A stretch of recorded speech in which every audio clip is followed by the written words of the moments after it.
Salute to you all. The brave never fall. Are you comfortable with who you are? And are you accepting that there are just things in this world that you cannot control? I know it's one of those things in life when you feel like you can't control things, and saying you cannot do anything is very hard. If you actually think about it, and it's something that you are aware of and it's something that you're comfortable exploring, I don't particularly like to use that word I can't, especially if I haven't tried something. I don't like to use it even when I failed at something. A lot of times when I fail at something, I do believe I can, because now I've experienced something that I can adjust to and perhaps get at least some small measure of success from it. Some small measure of value out of something that is difficult for me to do, instead of saying that I can't do it. However, there are things in this world, no matter how hard you try, you're just not in control of it. You cannot control other people. That's just a fact. You cannot do it. You can influence, you can point them in the right direction. You can try to get them to understand your point of view. You can try to get them to see the type of person you are, your positive energy or your negative energy, depending on what type of person you are.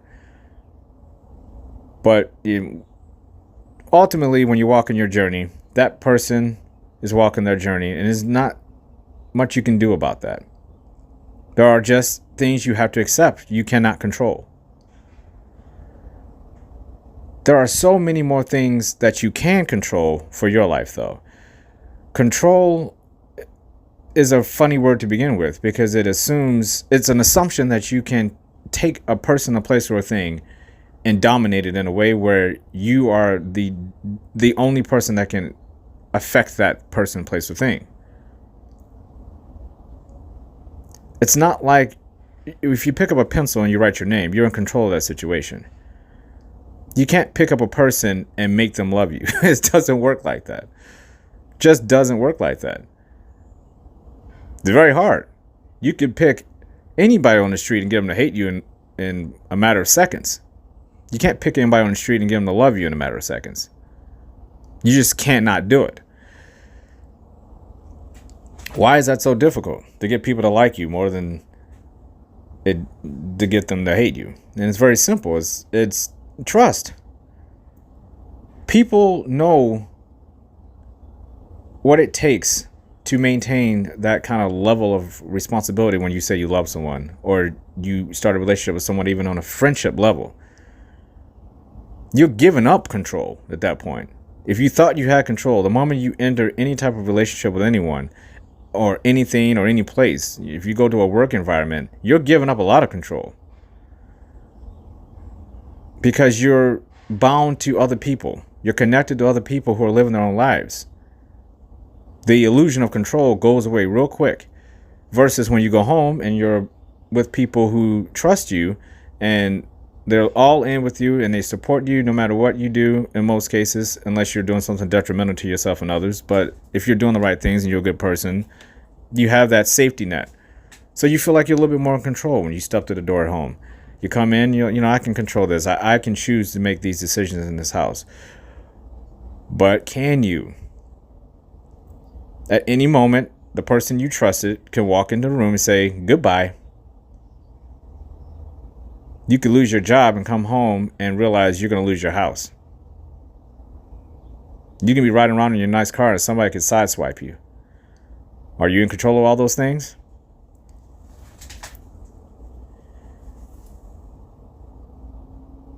How do you fight that? Because that is a reality check. When you think everything's great, you have to understand how fragile things are around you really are. It doesn't matter if it's a person, a place, or a thing.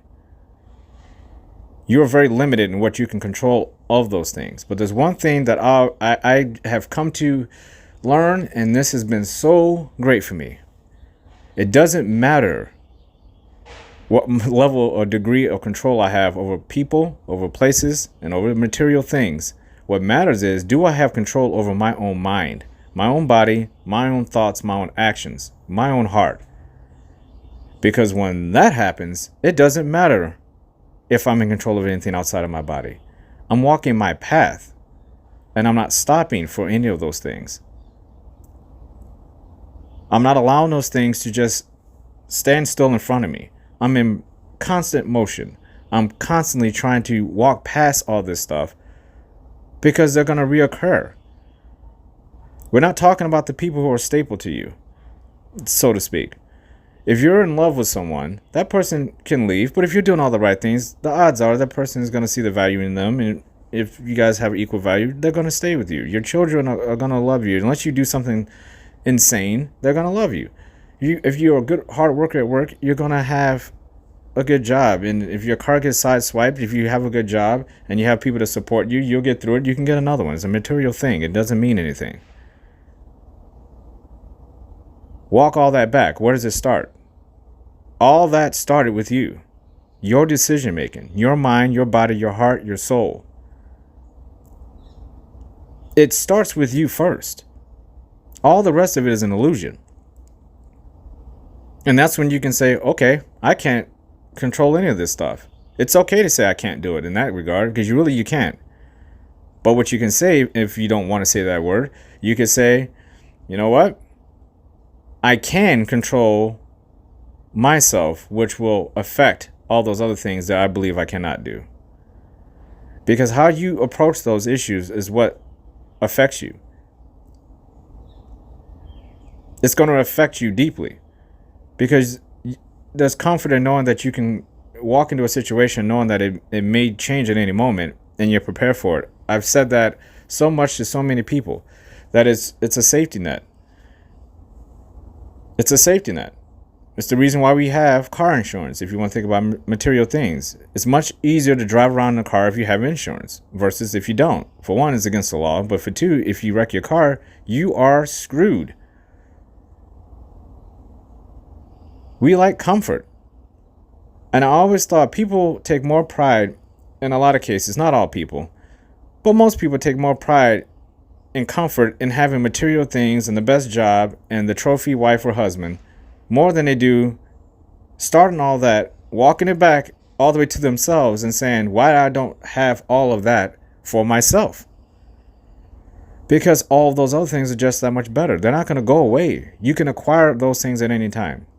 If you're a person of value, if you're a person of good priorities and purpose, and you have self-discipline, and you figured out a way to love yourself and enhance other people's lives effortlessly because you know what you're capable of doing, you've accepted the fact that there are things out there that are going to be connected to you that you don't have much control over or none at all, and you are okay with that because you trust yourself. And people around you will pick up on that. It took me a long time to figure that out. The illusion of being someone that wakes up every day and goes out through life and pretends everything's okay, but trusts deeply in their heart that they don't trust. They don't trust themselves. They don't trust the people around them. They're not comfortable with who they are. That's the gut punch. That's the heart taker. That's the mind shaker. If you don't know who you are, how do you know if you think you're in control? How do you truly believe you're in control of things if you don't know who you are? That's like wheeling a machine into a factory and not know what station to put it at or not even know how to operate it. How are you going to get the most value out of that machine if you don't even know how it works?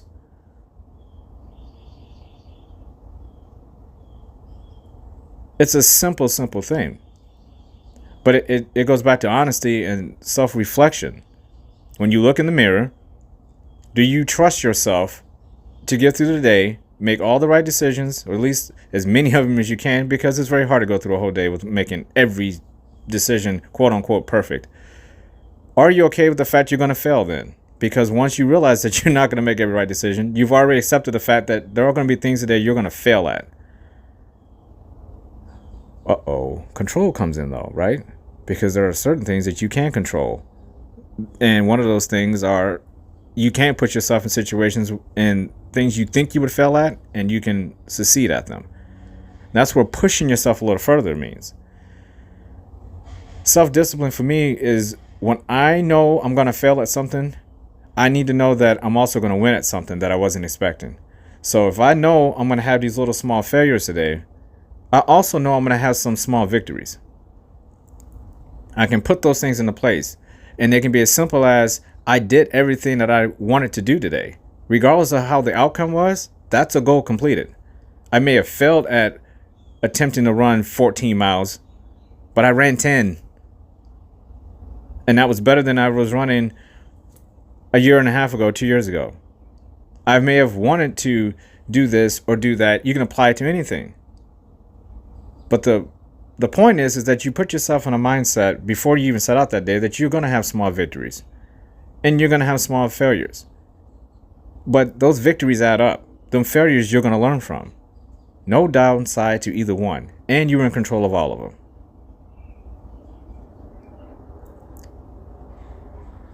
I've said this a lot as well. That all sounds good. It's very easy to do. Or excuse me, easy to say, not easy to do. And all of that's true. And I challenge you to think about that as well. If it was easy, what is the value of it? If acquiring things that really add value to your life were easy, how much would you actually value that thing? Value comes into things that are precious to you, that are irreplaceable, things that you worked hard for. If you walked out every day and everything came to you easily, and you had your list of victories that you wanted to succeed at and failures you wanted to learn from, if all of that stuff came easy that day, what is the point of it? The point of it is it's supposed to leave a dent. It's supposed to affect you in a way where you won't forget it. You know the purpose of each failure and each victory and how it affected you, how it affected people around you, how it gave you a sense of control over yourself.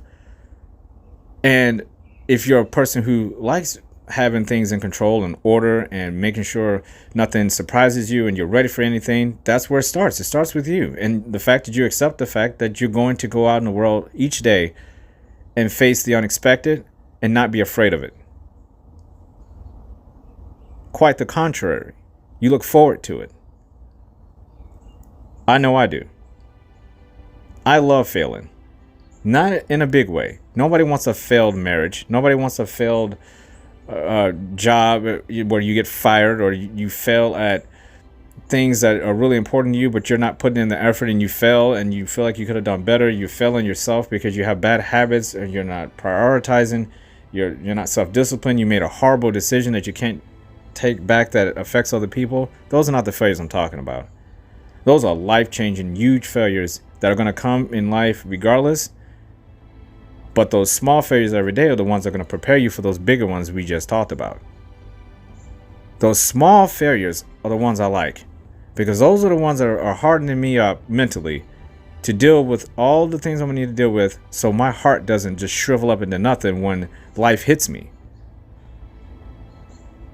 I need those small failures because I turn them into small victories.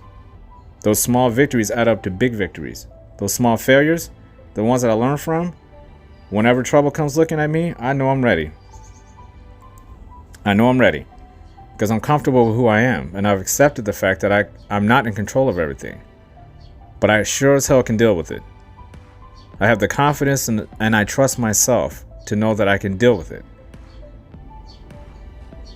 And even in that, you're going to get hit and you're going to feel like you can't do it. Your mind will start telling you you can't do it.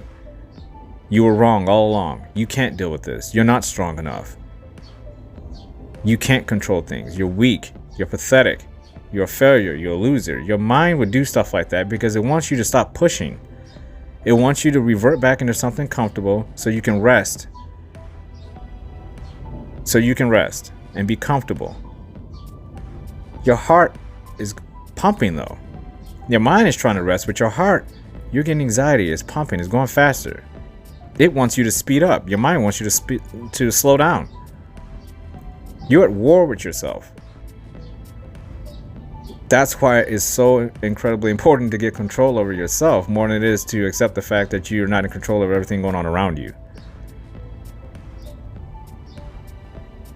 You're fighting a battle of the things out there that you can't control or that are out of your control. But you're fighting a war within yourself, and that war is much longer than any battle. Some wars are never won. You're going to have to keep fighting. That fire is not going to be put out unless you find a way to cover all of it, not just a section of it. A fire is not completely put out until it's completely put out. And you can't be lazy about it. You can't be dishonest about it. You can't take it and skew it and try to make it to be something that it's not. The truth is the truth about yourself. And it's not based on what other people are telling you about you. It's about you telling you about you.